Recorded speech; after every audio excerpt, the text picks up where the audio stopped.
অনুরাগের ছোঁয়া ধারাবাহিকের আজকের নতুন পর্বে দেখা যায় উর্মি এবং সোনা মিলে সেনগুপ্ত বাড়ির সকলকে নিয়ে কলকাতায় ফিরে যায়। এদিকে দীপা আসে সূর্যের সঙ্গে দেখা করতে। তখন সিকিউরিটি গার্ড বলে এখানেও তো কেউ নেই, সবাই কলকাতা চলে গেছে। তখন দীপা ভাবতে থাকে কি আমাকে না বলে ডাক্তারবাবু চলে গেছে। যাই হোক, ডাক্তারবাবু যখন চলে গিয়েছে আমাকেও কলকাতা ফিরতে হবে, যে করে হোক ওই ওষুধের বিষয়ে আমাকে জানতেই হবে।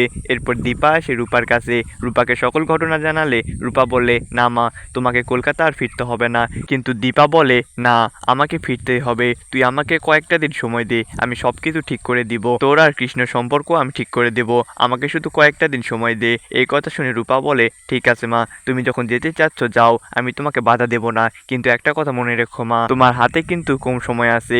এই কয়েকদিনের মধ্যে তুমি যদি সবকিছু ঠিক করতে পারো তাহলে যাও, আর যদি তুমি সবকিছু না ঠিক করতে পারো তাহলে তোমাকে আবার এখানে ফিরে আসতে হবে। এই কথা শুনে দীপা অনেক অবাক হয়ে যায় এবং রূপার থেকে বিদায় নিয়ে চলে যায় সেনগুপ্ত বাড়িতে।